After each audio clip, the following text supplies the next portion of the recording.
Hello and welcome back to the Across the Pod NFL podcast for our next team season preview. This time it's those pesky New England Patriots. I am, as ever, your host, Andy Davis. With me, I've got two guests today. Our first guest came on last year's episode. Back with us today is Patriots fan Fred. Fred, how are things? Yeah, very good, thanks, Andy. Pleased to be back. How are things with you? Yeah, all good. This is one of the last episodes in this current backdrop. I'm moving to Cardiff in a few weeks, moving to Love. So, this will be, in a few weeks, a backdrop no more. But, off the field, outside of that, just been back from the Olympics as well. That was a fun week. Got to see basketball, football, and the boxing. Saw Jokic up close and all. So, yeah, it's been a fun week. Got madly bitten by the bugs in France. Didn't get sunburned, thankfully, but yeah, it was a good week. Not quite, when you go from being there to being in Hereford, probably not there for work. It's not the same sort of thing, but had to happen at some point. And as you can see, there was on YouTube, our other guest is a returning guest as well. He is also one of the members of the Third and Long podcast, our Patriots fan, Ollie Butler-Henderson. Ollie, how are you? How are things your end? All good, mate. Good. Fred, can we gang up on the Miami Dolphin fan tonight? Absolutely, yeah. No, I'm all good. Thank you very much.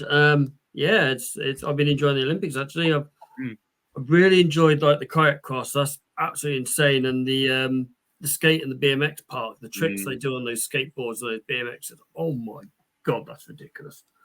I love them. I remember. I didn't get to watch it this year because I believe it was on this morning. I was at work, but I remember watching the 2021 Olympics in Tokyo, and I loved it. And I loved old skating games like Tony Hawk and Skate 3. And I do like the skating culture, so I always love watching it. And yeah, that's always something that really, especially when a lot of them young kids as well. There's a 14-year-old involved. There's an 11-year-old Chinese kid there yesterday, and the girls. Yeah. I was like literally, she's like nearly 2 years younger than my oldest. Wow. He's at Cheltenham, he plays at Cheltenham, but, he's not in the Olympics in a skateboarding. But, yeah, mad. But, yeah, good. So let's head into the ins and outs of the off-season. So the main outs include the GOAT tight end, Mike Gesicki, Ezekiel Elliott, Jalen Mills, Trent Brown, and Mac Wilson. The only thing that Gesicki's a GOAT of is the bad Griddy. Yeah, that he got it down to a T. I love Gesicki so much. I am a big fan of him from the time of the Dolphins. And I'm glad he's going to a team that's actually going to use him, which I don't think he got in New England. Last year at Dolphins with Mike McDaniel, he barely got used. Whereas under the Forest days, he was a big part of the offense, and was part of some big plays. So I got his jersey behind this wardrobe here. Love the guy, and I kind of think I wouldn't mind him back at the team, if I'm honest. But I don't get it nowadays. There's back when we had Hernandez and Gronk, there was a lot of teams going 2-end tight ends, and you had two pass catching tight ends who could almost line up the slot on either side. And now it's almost like, okay, we've got our slot tight ends like Kelsey, Andrews, Kittle, Hunter Henry types, those.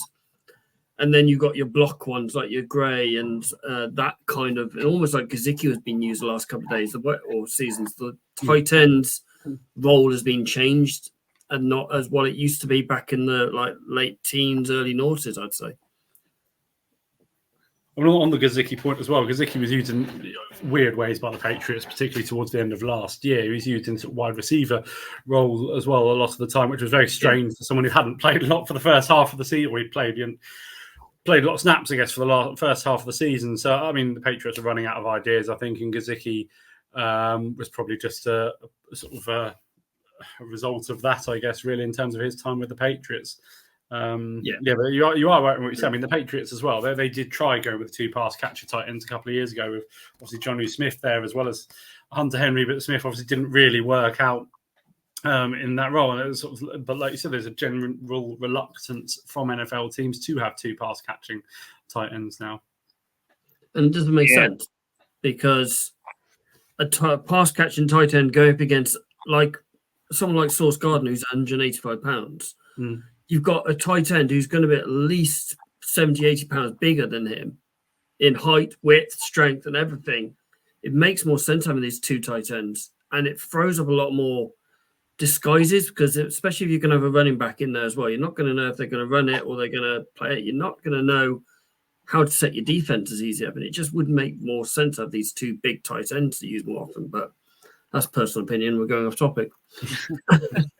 Well, going more off topic, I go back to Gesicki. He had a not great year, but his one play that I'll remember that he did have, he helped the Patriots beat the Bills, which we thought for a while was going to help us win the division, the Dolphins, but ultimately that didn't happen because we couldn't close out games towards the end. But he had one parting gift to us, even though he left us. He did one. He tried to help us as much as he could anyway. And being bad for the Patriots helped us as well. So the ins as well, we've got likes of Joey Sly, KJ Osborne, Jacoby Brissett, Antonio Gibson, Austin Hooper. My favourite name, Sione Taki, as well as re-signing the likes of Kendrick Bourne, Kyle Duggar, Hunter Henry, and Jaden Rager. And then the draft had Drake Maye going 3rd overall, the quarterback out of North Carolina. Main ones include Jalen Polk, receiver out of Washington, 37th overall. Caden Wallace, tackle out of Penn State, 68th overall. Guard Layden Robinson out of Texas A&M, 103rd overall, as well as Javon Baker, 110th overall. Marcellus Dial, 180th overall. Joe Milton, 193rd overall. And Jaheim Bell, 231st overall, the tight end out of Florida State. Fred, we'll go to you first. Your take on your team's offseason as a whole. Yeah, I think it was to be expected. They were always going to go very high on the draft for quarterback. It made perfect sense. And actually, it's a good job they did go in the first round in the end, because there was talk of trying to wait for someone like Bo Nix in the second round. And of course, Bo Nix went really early as well.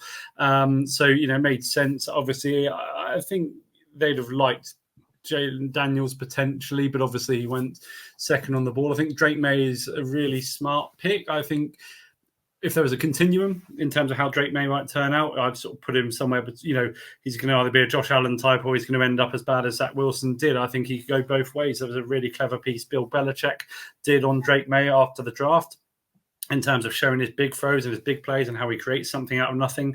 But quite often at the point of release, he's then not looking. So he sort of misses the last second of the play. So, Bill was trying to point out that this is something that in the NFL, he probably wouldn't get away with because the separation won't be there. But obviously, he's a very young quarterback as well. He's not played lots and lots of college football, so there's plenty of room to improve as well. But he's got a lot of really strong physical attributes. So it's very exciting just to stick with the quarterbacks for a moment and sticking with the draft. I think Joe Milton's really exciting as well. Again, I think his ceiling could be really, really high. I think those of us who watched the combine, which I imagine probably all three of us did, probably couldn't take our eyes off the speed that Joe Milton threw out there. He had some very inconsistent time at college there in Tennessee, but when he was good, he was very good.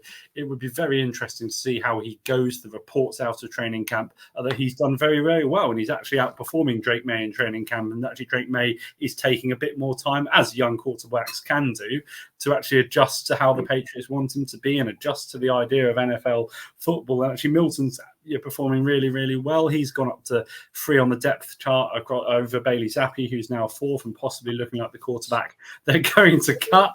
But otherwise, again, I was pleased with Polk. I was pleased with Javon Baker at 110 there as well. I needed to bring in an offensive tackle, so Caden Wallace makes a lot of sense.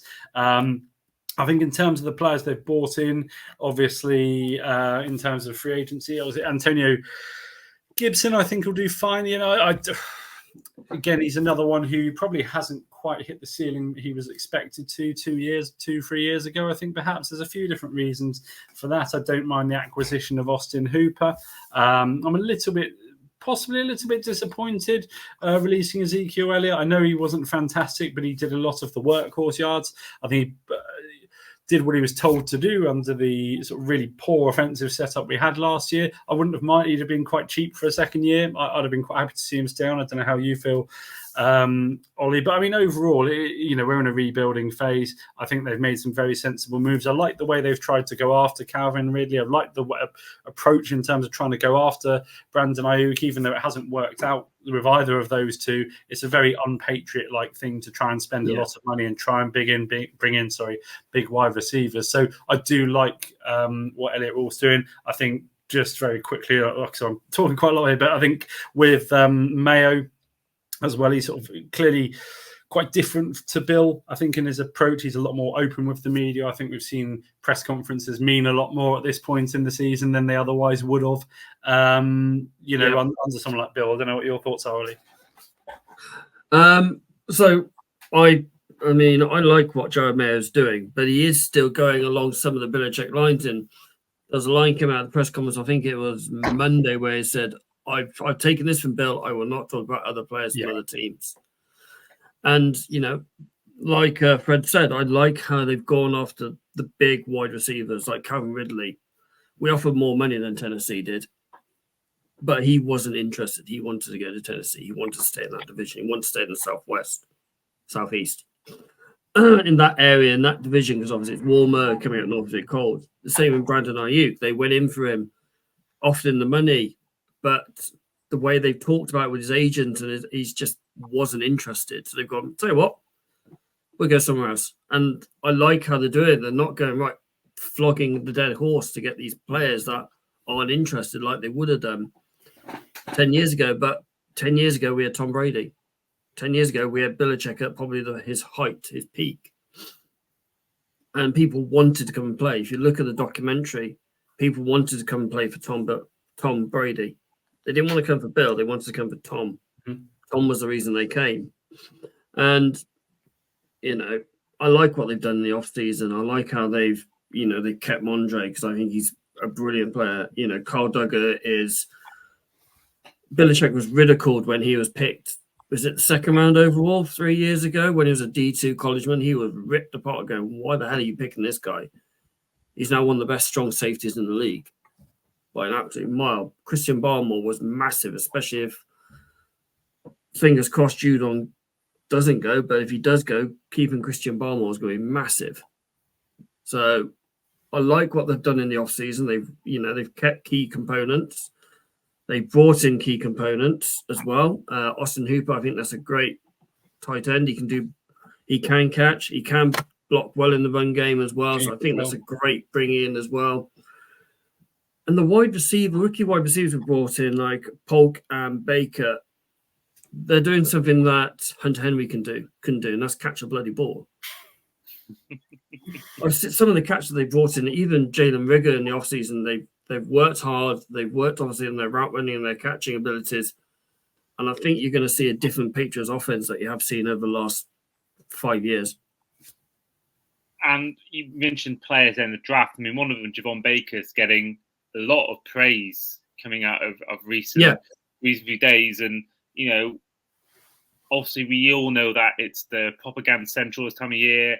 Everyone looks good in training camp. Everyone looks good in practice. It's never really... Unless you're Detroit and New York. They're too busy fighting. We mentioned it in the best episode, the fact that, from what I saw, no Lions players seem to come out and protect Tim Brown. He's had a melee of just about 1 million Giants players all around him, and there's rumors there was some rumors of unrest on Twitter from the deal we got on the tension he received on the receiver and all that kind of stuff. I don't know whether I should be worried about that or whether it's just emotions being let go now. I don't know whether that should be worried, but Javon Baker looks to be a real steal. Yeah, he's looked brilliant. I mean, I've watched some of his college stuff. I always do this. I try and read up. I always buy Lindy's. I try and read up as much about the players as I can. But after I draft them, instead of going, oh, that's a rubbish pick, and like people do on social media, I go, right, I'm going to do a bit of research, and then I go onto it and go, well, we picked up like Cole Strange last year or 2 years ago when we picked up. He was again. That was people going, that's a stupid pick. Why are you picking that? But if you look at his highlight reels and what his tape is, you could see why he went 20-something overall. because he is a good one. So there is a good scouting network that does bring in good players. I just think under the Belichick routine, it was really difficult to settle and understand and like enjoy football like you've come out of college. And I think under Jerod Mayo, they're going to have that more, almost like a fun kind of situation, but still be serious about football at the same time, but be a lot more lighthearted about it and more relaxed and find it easier for players to come in because we haven't got the skill, we haven't got the fright factor anymore. The settle point is a really good point because I think that's something that Mac Jones badly needed. He had a very good first year in the NFL. Yeah. Bill Belichick was coming out in training camp year 2, and it was clearly apparent Mac Jones should be starting year 2. I don't think there was any debate that Mac Jones was going to start as year 2, and he was saying, "Oh no, we're all competing for every job." And Mac Jones was someone who was very unlike Tom Brady from a mental perspective, in that I think he needed a pat on the back. He needed to be told, "Actually, look, settle down. This is your role. Just focus on your job." And then it sort of really affected the way he played, affected the way he was in the locker room. Yeah. Whereas I think someone like Brady, that wouldn't have bothered Brady. That would have made Brady want to work harder because of the type of character he is mentally. Obviously, Brady's a far superior quarterback, but from a character perspective, I don't think those sort of comments would have bothered him. Whereas I think, it would have been interesting, let's say, if Mac Jones was coming in now, had the year he did, and if they are playing with this more settled mentality and more comfortable family-focused mentality that we're being told they are, would Jones have been told, given more assurances and perhaps being able to perform as well as he did in year 1, in year 2, perhaps, it's sort of interesting. Yeah, a very interesting point. We completely and utterly failed Mac Jones. 110%. He had a Pro Bowl season in his rookie year. How many rookies have taken their team to a playoff? Take CJ Stroud out because he's a different beast altogether. But this guy was picked 15th overall. He's an Alabama NCAA champion from Alabama. He had anything you needed to be a ready-made quarterback in this league. He was never going to be a Josh Allen, a Patrick Mahomes, Lamar Jackson, or anything like that. He was a poorer version of Tom Brady, but he was still able to get the throw out. He was never protected. He was never given a decent wide receiver to throw the ball to. He was never given to a WR1. Like your guy, I'm not a massive guy and fan of Tua. But I would say if he didn't have Waddle and he didn't have Tyreek Hill, he wouldn't be getting 220 or 212 million. He would be sitting on a bench somewhere because he has 2 WR1s. Mac Jones never had a WR1. Looking at what we got at the moment, we've got a top tight end. I think Demario Douglas could be a really good WR2 in that slot, and I think Kendrick Bourne could be that WR1. But we haven't got like a Justin Jefferson or Jamar Chase or Waddle or Tua or anyone like that, Tyreek. So that is probably New England. They need to go and get that WR1 that is head and shoulders above every other WR1 in the league to give Drake May, Joe Milton, or even Jacoby Brissett a chance to go forward. We're not here to talk about Mac Jones, obviously, but even I think from a Drake May perspective or Jacoby Brissett or even Joe Milton, you might be thinking, okay, we've missed out this time, but we have made real efforts to go and get someone. And that must pick you up as a player because, okay, you might have missed out, but they're making efforts. Mac Jones never even had the effort put in. Do you know what I mean? It's sort of like if someone had tried to go and get a real WR, well, there was talk of Hopkins, I think, wasn't there at times, but there was no real effort, not in the way they've gone after it this year. And yes, they've missed out, but I think even it just lifts you as a player, because they've seriously gone after someone, which was something the Patriots never did. No, I mean, Belichick was a defensive-minded coach. He would always go defense, and even when he went O-line to try and protect, it wasn't a top O-lineman. It was a good O-lineman, but it was never one of these star-studded O-linemen like the top 5 ton in the draft pick. It was, okay, we could get him in the second one, but we'll take him in the first just in case. It was always that situation. I do think Belichick has failed the team, especially in the last, since Tom left. Even when Cam left, after Cam got COVID, he was never the same. When Cam was playing before he had COVID, he was playing well. And then he had COVID, and then literally he just fell off the cliff. And I think if we had kept that Cam Newton pre-COVID for the rest of the season, I think they would have been okay. And I think you could have gone, right, okay, let's build around Cam. Let's bring Mac in, give him a year behind Cam. But because Cam was still struggling behind that long COVID, whatever he had, he didn't get a chance to sit behind Cam and Mac to learn and to get better and give him that chance. So they had to go and get players they didn't really need. But there was so many players. We've got so much cap space at the moment. We've had for a long time. It's just not being spent in the right places. And I think you can see now, especially what they've done in the off-season by bringing players in and re-signing players, that they're spending it the right way now. They just need to do it with Matt Judon. The particular frustration for me and probably a lot of Patriots fans over the last couple of years, again, you had a top 5 defense, for when fully fit in the NFL, and like a bottom 5 offense. It's last year you had a similar situation, not quite as much cap space, but you did have a lot of cap space to play with. Why weren't they trying to sign good offensive player or really good offensive players at that point, knowing that Bill probably was in his last couple of years at that point, which we know to be true now, but you still had a very good defense. You only needed a little bit to go your way with a half decent offense and a serviceable quarterback, to be competing possibly for the later stages of the playoffs. I don't think they got, they wouldn't have got to a championship game or anything, but they could have potentially had a very good year with a slightly above average offense because they had such a good defense. But I mean, they could have gone after Stephon Diggs. Mm-hmm. He was a 7th round pick. He's a lot better than what we've got at the moment, and that would have given our wide receiver, our QB, so much more belief in our wide receiver straight away because we've got a top 10 wide receiver in the league. Well, it's like Lamar Jackson, leaked through Meek Mill, who leaked to Robert Kraft, that he was willing to come to New England if they'd pay him, and they had the cap space. They'd have to give away picks and all this sort of. But I don't know what was going through Bill's head in the sense of he wasn't rebuilding for a 5-year period. That was it for him, really. Why they didn't make these big moves I'll never towards the end. I'll never know. It's sort of puzzling.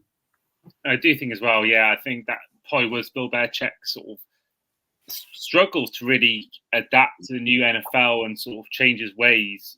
I think that was also a big part in Mac Jones being failed, but. Of course, you got Jerod Mayo in now. Of course, he's also in his rookie year. It's we touched on already just then, but does it feel weird? Because Belichick's been there for presumably both your whole lives, but it definitely is both your whole time being NFL fans. Was Bill Belichick as your head coach? Is it going to feel weird seeing a different person as head coach going into the season? Personally, no, because I think the change we had got to a point where the change definitely needed to happen. If we were talking 12 months ago, prior to this disastrous season we've just had, then I think it would feel, it is going to feel strange to a degree, but we definitely come to that point for me. I mean, I've sat there for 20 plus years, nearly 30 years watching Sir Alex at Old Trafford. Having that first season afterwards. I know. You're going to feel it when now Klopp's gone, mate. Having these two legendary Hall of Fame head coaches leave, it will be strange, but it's not like we are seeing someone completely different come in from, say, we Mike McDaniels come in, or Pierce from LA or Las Vegas, or Sean McVay come in. It's someone in house, so it's still someone familiar at the helm. So I do think it's not going to be completely strange, but I do think, personally, I think Belichick went a year late. Mm-hmm. But I think that was his pride more than anything else, and Kraft's patriotism, belief towards Bill, they could get it right. But I think it's more Bill's arrogance than anything else. Otherwise, he would have left a year ago, personally. Yeah, I totally agree with that, if I'm honest. We mentioned, obviously, the draft list year, and someone who got drafted last year never really got a chance because of injury was Christian Gonzalez, a cornerback. Was hugely sort of talked about, huge hype around him. Only started 4 games because of injury. Now, provided he stays healthy in 2024, can you see him becoming a star we all thought that we were getting last year, Fred? Yeah, I think so. I mean, he had a fantastic game against the Eagles. First time I know they started the Eagles game very badly, but he had a really, really good game. The 4 games he brought, the 3.5 games I guess he played really, really, really well in. He had some high praise from Stephon Gilmore a couple of days ago as well, who says, look, people are right to say they see a lot of me in him because he is fantastic. He's really talented and reads the game really well. I think with a lot of serious injuries, it's always interesting to see the player that comes back, not so much mentally. I don't think that you'd be too affected with what he had, but it's more, physically, is he still as quick as he needs to be? Does he read the game as well and all this sort of stuff? And he's nearing a return now. I don't think he's quite going to get maybe the full preseason they'd like to give him. He's still in the a minute. But I think, when he does come back, I think he will be a star. How many yards did Tyreek put against him? Was it about 90? If that? Really? I don't even think it was that. I think it might have been like 60 or 70 yards. 68 yards, I think, off the top of my head, but I could be wrong. I just remember that one play where literally he picked 2 off right in front of Tyreek. And that was just like, yeah, this guy's superstar already. You could, it's for the first time I was a massive Mac Jones fan, so I was over the moon when we got Mac.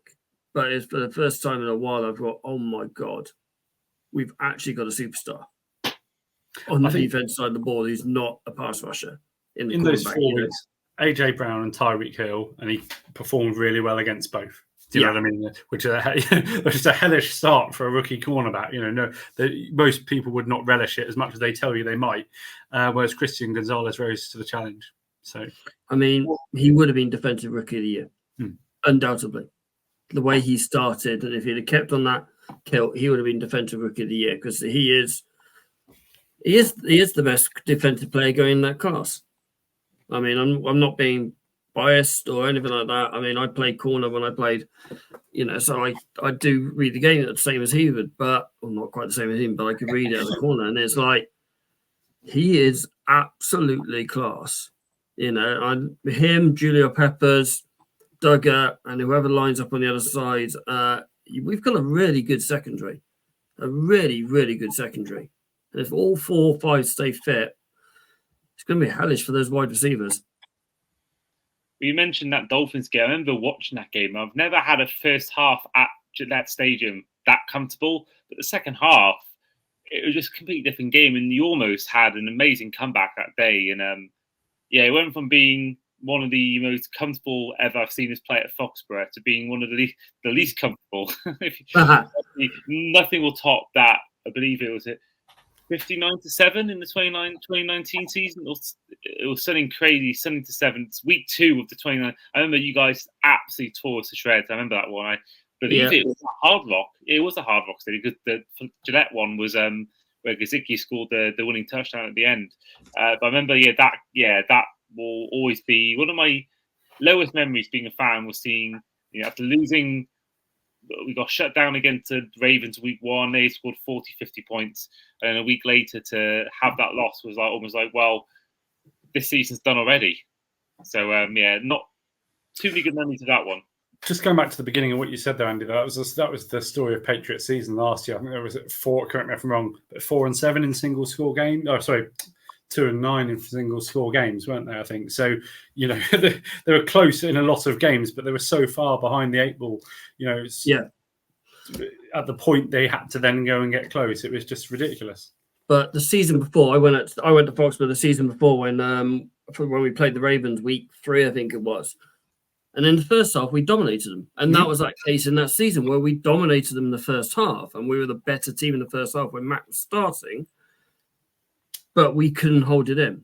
And and it was almost like, I'm going to say it was a defensive issue. It was having a defensive coordinator as an offensive coordinator. Oh, yeah. Never made sense. That was the issue. He didn't know how to press home the advantage. Because I was sitting there like with a load of Patriots fans and Ravens fans going, the Ravens fan going, you've got us here. You've actually got us here. And we were looking good for the first part of the game. And then we allowed Baltimore back in. We allowed Lamar to be Lamar Magic, MVP style Lamar in the second half. He was superb. He ran the show. We couldn't put a hand on him. Then the first half, he couldn't get out of the pocket. And then it's almost like they took the foot off the gas. And that was the issue. Last year, they applied the pressure too late and they let other teams put 20, 30 points on us and then got going. It was a symptom of the last couple of years. I mean, I remember the Ravens game really, really well myself, and the defense were brilliant that first half. But I think they were seeing so little out of the offense, and loads of reasons for that. I don't think Mac's entirely blameless, but I do think he was managed horrifically as well. But because there comes a point where if the offense isn't contributing defensively, you can't keep performing to that high level and get nothing back in return from your offense. And I think we saw that quite a lot over the last couple of years from the Patriots as well, where there just comes a point where the defense breaks because they're getting nothing back from the offense. Well, look at New York Jets last year. Their defense was a top three number one defense in the league. Their defense kept them in games, and you could see the likes of Sauce Gardner, Quincy Williams getting so frustrated. They're going, need a break. It's another 3-0. We need a break. And the end, the defense just peeled it off, and it's the same with us. But the amount of injuries we had last season killed our season more than anything else, especially on the defensive side of the ball. Losing Matt Judon and Gonzalez was massive, massive blows. Because having Judon there gives Josh Uche a free run. Because you're always having to double team Judon. When you're going to have double team Christian Gonzalez, but Josh Uche was superb the season before last. He had 10.5 sacks. He was, it's the first time in as many years I can remember we had double sack. We had two people with double sack figures. And I can't remember the last time we had one player with sack figures, but we had two. And it's losing a massive key and a massive figure and a massive personality is huge. This is why we've got to do everything we can to keep Judon in this team. He wants to stay. Oh yeah, he's openly said so many times he wants to stay. And I now think, right, okay, we haven't got Brandon Ayuk. We've got 70-odd million to spend. Yes, he's not going to get 70-odd million, but you can easily give him 30 of that, and he'll be happy. I think he's a great player, and I think he will be a big miss to this team if he was to leave. We are going to head to our final section. It's going to be our win, loss, tie section. For those of you who are listening at home who don't know the format right now, each fan who comes on the show predicts their team's record by going through each game and answering with a win, loss, tie prediction. Now, as you are a duo, we're going to alternate between games. So Fred will take on weeks 1, 3, 5, 7, 9, 11, as well as 13, 16, and 18, whereas Ollie will take on weeks 2, 4, 6, 8, 10, 12, 15, and 17. So, Fred, you came on for last year's show. The Patriots got a 4-13 win season. Do you by chance know what your prediction was this time a year ago? I think it would have been 8 and 9. Ooh, 9 and 8. So you weren't far off. But you were far off the right prediction. That was about a 5-win difference there. So that's one of our more bigger gaps between record-wise. But hopefully this year... I had them winning 6 or 7 last year. Yeah, the single score. I'd like to point out my single score point as well. So. Yeah, too bloody right. Sadly, that's hollow. Very hollow victory. So week 1, you're on the road in Cincinnati to take on the Bengals. Fred, win, loss, or tie? Loss. Okay, so Ollie, week 2, your first home game of the season at home to the Seattle Seahawks. Unveiling the new stadium, the new stand, the new Jumbotron, and the new tower, which looks amazing. Mind you, I've been up there and it looks brilliant. You could stop if you get to Geno Smith. I think we can stop them, so I reckon it's going to be a win. Okay, and then week 3 back with you, Fred. You're on the road to the New York Jets. Yeah, I think Aaron Rodgers will probably still be fit at that point in the year. Just about, unfortunately, it's the first time I've done this, but I will be predicting a loss to the New York Jets. That's been a theme of our sort of this section of the podcast. Whenever the Jets come up, there's always there's an asterisk. It's like, well, if Rodgers is healthy, there's a doubt, and no one knows whether he's going to be fully healthy. So, yeah, interesting. From one extreme to the other, week 4, Ollie, you take on the road, the 49ers. Can I wind up my fellow podcast hosts who are both San Francisco fans? I'm going to say this very quietly, but Niner win. I can't see it. I can't see us being San Fran. I really can't. Even with Josh Dobbs at the helm, I know it's not good. I could still see them being us. Yeah, I mean, they're just too good, aren't they, overall? And just like your opponents in week 5, you take on the Dolphins. Fred? There is a route to winning this game, but I'm not sure we'll find it. I do get more positive in a moment, I promise. But there is a route to winning this game, and the Patriots certainly can win this game, but I do think the Dolphins will win. That's the correct answer. That is the answer I'm looking for. Yeah, but hang on. It is in Foxborough. Yeah, but it's not the Patriots of old. If it was against the Tom Brady team, I know we beat you a lot of Hard Rock, but I wouldn't have any. I don't think we wanted. Yeah, but Tua throw 2 picks. It's fine. Yeah, but Tua's gonna, he's got New Zealand now. If the O-line stays healthy, you never know. But I'm not even his biggest fan, to be honest. But I back him to win this one. That is your issue. That is your issue. It is the O-line is your issue. It's been a problem for ever since I've been a fan for 14 years. It's been the issue for as long as I can remember. I can't recall ever having a good O-line ever. My time being a fan, my dad always moans about the Wales rugby team. They've never had good lineouts, and for this one, I think I've never really known us to ever have a good O-line ever. A couple of good players here and there, like Teron Armstead, and back in the day, the likes of Pouncey, but been terrible for as long as I can remember, and that's been one of the biggest issues we've had, and why we've really had no good quarterback really, apart from now, since Dan Marino. So it's not been great. Ollie, back with you for week 6 as you host the Houston Texans. Tricky this. Heart and head say 2 completely different things. But I do like CJ Stroud. I'm a massive fan of CJ Stroud. I think he's probably one of the best quarterbacks coming out of draft for a good few years now. So I'm going to go for a Texans win, unfortunately. So next up, you're heading to London, take on the Jacksonville Jaguars at Wembley Stadium. Of course, this will be their second game in back-to-back weeks in London. We'll go to you both, but Fred first. Are you going to the game? I'm going to the game, and I'm going to see us win as well. I think by week 7 we'll have everything together defensively. I think we'll have a serviceable offense at that point as well. Jacksonville are okay. I think they show a lot of frailties towards the back end of last season. Yes, they had a lot of injuries as well, but I don't think they're streets ahead of us. Whereas if you look at the Dolphins and you look at the Jets and you look at the Bengals particularly, they're clearly better outfits, but I don't think Jacksonville are that far ahead, and I think by week 7 we should be sort of in a groove of sorts.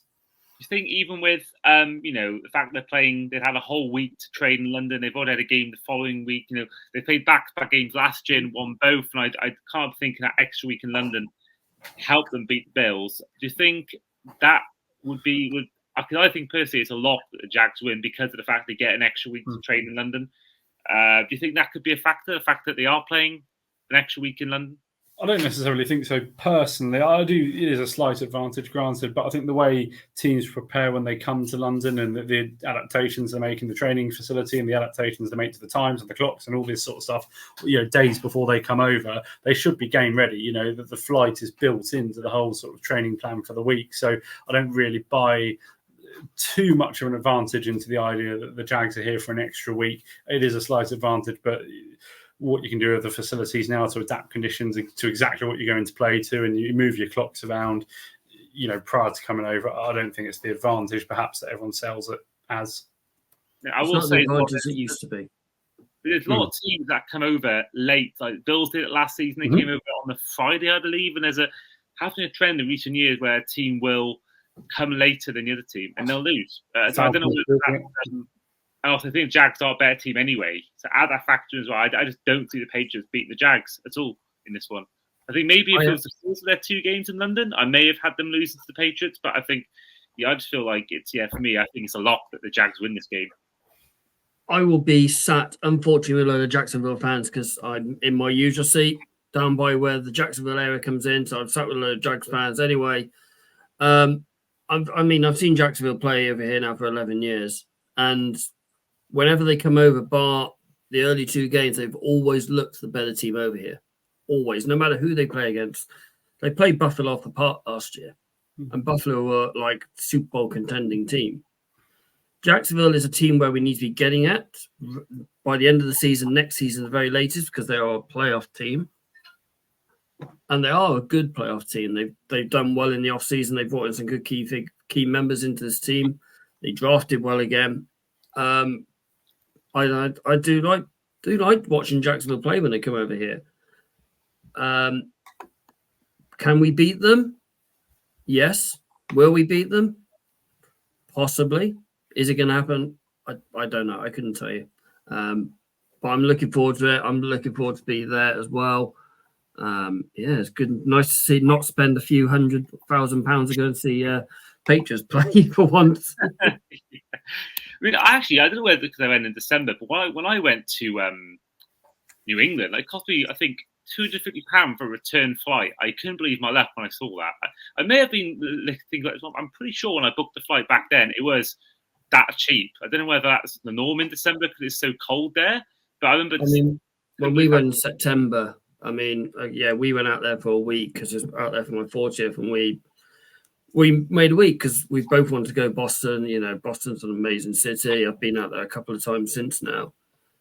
And the second time we went, without seeing a game, we went to TD Garden to mind you to watch Bruins play. It was about, we went to a different hotel, cheaper area, but yeah, it is reasonably cheap to go out there, but it's still expensive because obviously the hotels aren't, they're just B&B nowadays, and the food is a lot more expensive out there than it is over here. But it is an experience to go out there. If you ever get a chance to go out there because it's one of the best things. I mean, we went to New York Giants against Rams on New Year's Eve, and it's a brilliant, completely different atmosphere watching a home team. I still went there as a neutral. Yes, I still did wear my Patriots jersey underneath. Great. And I had my signed Dosey jersey on and over my Patriots jersey because New York is bloody cold on New Year's Eve. Yeah. I mean, I want to go this year for my birthday because I turned 30 2 days before we play the Jets at MetLife on the final day of the season. I'd love to be there for my 30th. Hopefully, seeing us win the AFC East. But I do think as well, I went around late November.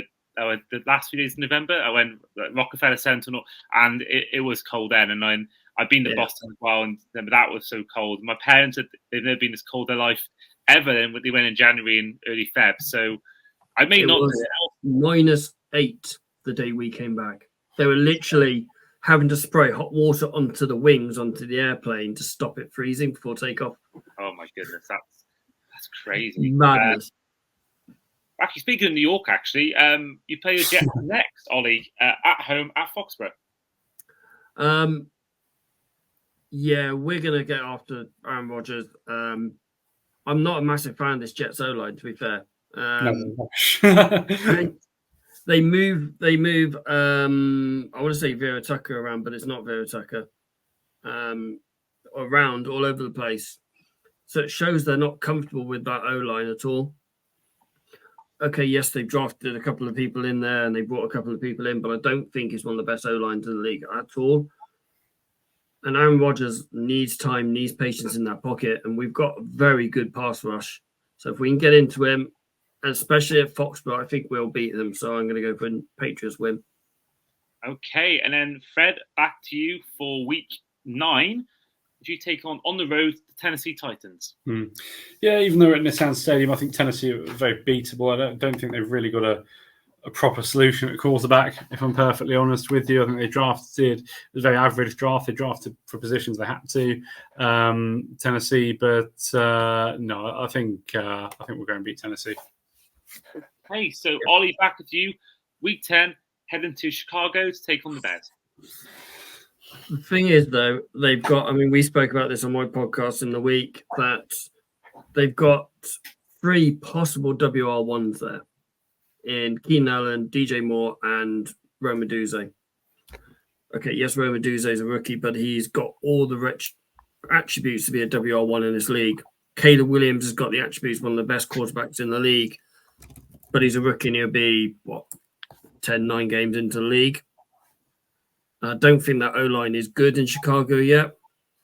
And I don't think they've got a good running back. So I think it's going to be a revenge from when, what's his name? Fields hit the camera wire or Mac Jones hit the camera wire for an interception. So I think we'll go to Chicago and win.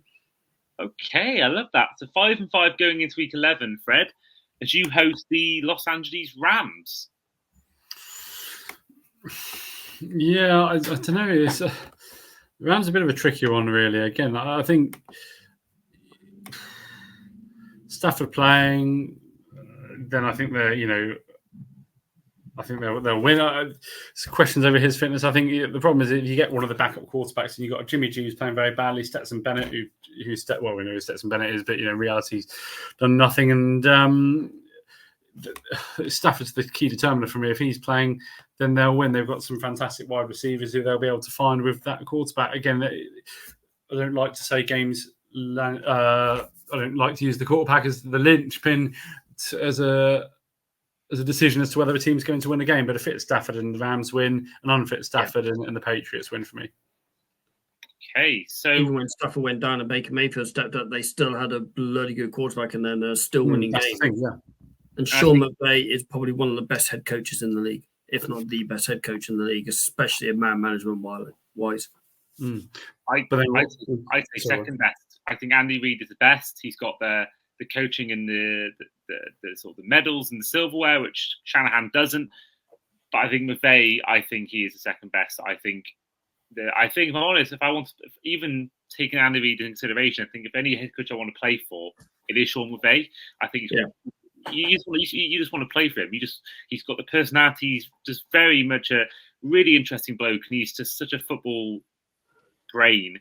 I think that I would love to play for him. I really would. I think it'd be fun. It'd just be fun to play for him. Obviously, you got to work hard and all that, and you got to play well. But I think as long as you're a good player, I would love to play for him so much because he would be, I reckon, so good to work with. Now, week 12 is back in Miami for your yearly meetup on the road with the Dolphins, and this one is going to be with Ollie. Yeah, you're going to make us cook, which I think is so unfair. That stadium design is ridiculously unfair. You're in 30-degree cooler temperatures in the shade. So I do think that's going to pay a massive advantage. Are we going to see Drake play then? Is Jacoby still going to be quarterback?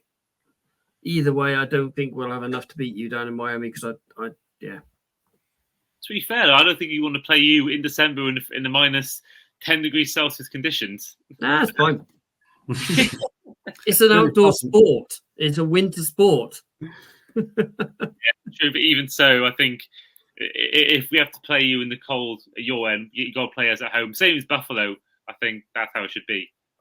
I mean, you're still playing October in New England, and it's still reasonably warm in New England in October. I'll give you that one. But there's been a lot of years. We played you week 18, week 17.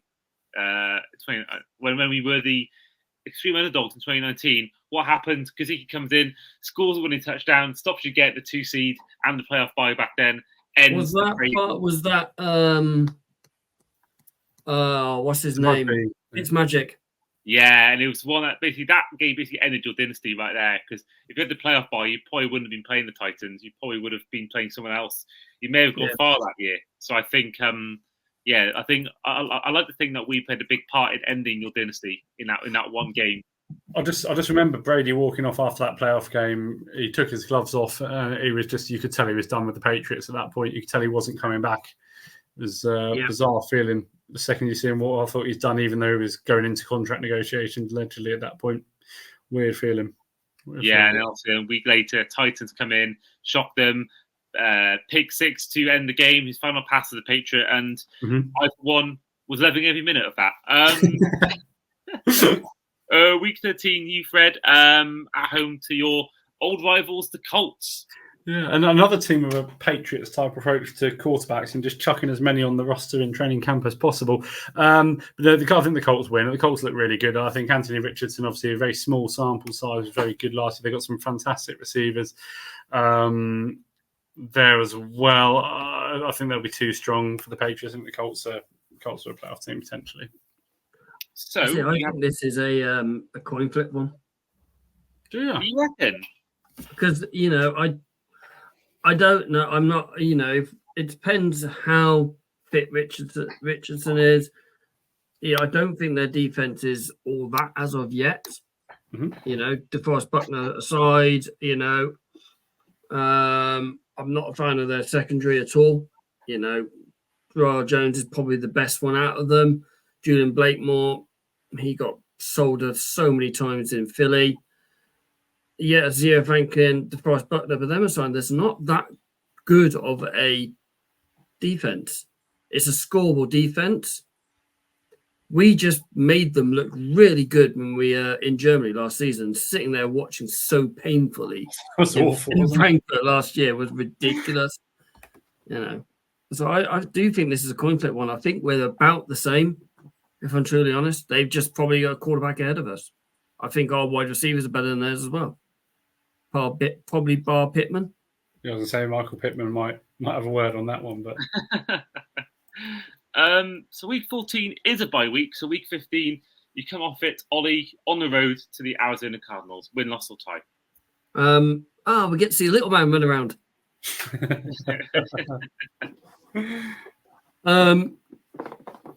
It always makes me laugh that all his own linemen are about 6 inches taller than him, and he's literally going to jump to see over them.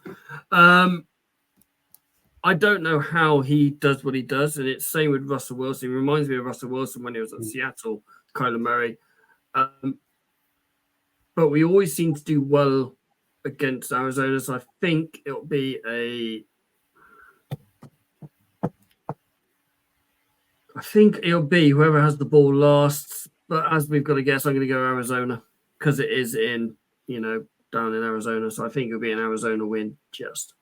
I like your point about Murray. Murray's fascinating, isn't he? I think there's, they reckon he does what he does because of his baseball background and his periphery vision more than anything. But he's also, the thing that makes him more amazing is he's very reluctant to watch any tape, and he's been caught out more than twice in terms of not watching tape. They've sent him home with blank tapes and all this sort of stuff. He's clearly a fantastic athlete who, perhaps isn't quite making the most of his ability and his God-given gifts and all this sort of stuff. I mean, he could probably earn so much more as a baseball player. But, football that much. He wanted to go football. That's his choice. So, yeah, he's earned $40 million for it a year. So I'm just looking at your predictions about you had we had 1-1, then you had 4 straight losses, you've had 4 straight wins, then you've had now 4 losses again. So it's been quite an interesting rollercoaster ride for you guys. If this happens in real life, that would be quite the story. Now, week 16. Now, for once, I'm saying for you guys, sounds like 2 years ago, doesn't it? Yeah. Actually, when you put it like that. Sorry, please. It was, wasn't it? Yeah, it was literally that, pretty much. What was that? Well, like the losing a heap of games in a row, the winning a heap of games. Oh, that was like a It was ridiculous. We were 2 games. We're what, going into week 16 in a playoff. Or even week 17. We're still had a chance to get the playoffs. And it's like, how's this team still got a chance to get the playoffs? But yeah, week 16, you take on the Bills on the road. Fred, win, loss, or tie? Yeah, I lost, unfortunately. I mean, I think the Bills are probably slightly off the peak they were maybe a couple of years ago. I fancied them a lot more last year. I think it was a bit disappointing for me last year in the end, but I still think they're going to be far too strong for the Patriots. Well, that was your final road game of the season. So week 17, Ollie, your final prediction of this segment, home game against Herbert and the Chargers. I don't like Justin Herbert. Really don't like Herbert. I really don't like the defense full stop on in LA at all. I think it's a really bad defense. Or it was this last season. Derwin James is old. It's probably the best way to put it, and he will get burnt left, right, and center. I think we'll beat LA. Okay, so that would snap. What would be a 5-game? A 5-game losing streak. So that means you go 6-10 going into your final game. You're at home to the Bills. It depends where the Bills are, doesn't it? Really, because they'd be stuck by then anyway. What, sorry? McDermott will be sacked by then anyway. It'll be off with Al Qaeda, when he bless him. I think ultimately, if the Bills have the 1 or 2 seed, which I don't think they will get, if I'm honest with you, but if they do, then obviously the Patriots will win because they'll rest the starters. But ultimately, again, if the Bills were being where they think they will, I think they'll be 6th or 7th in the AFC at that point, possibly. Then I think that they'll play the starters, so Bills win. Okay, so that means you finish with a 6-11 record, which you would think would be probably one of the worst records in the AFC, but that's probably what myself and others are probably expecting to be one of the worst teams in the conference. But still 2 wins more than the year before, which is always a step in the right direction. The thing is, the AFC has got so many good quarterbacks. You know, you've got Aaron Rodgers, you've got Josh Allen, Tua-ish. Lamar, you got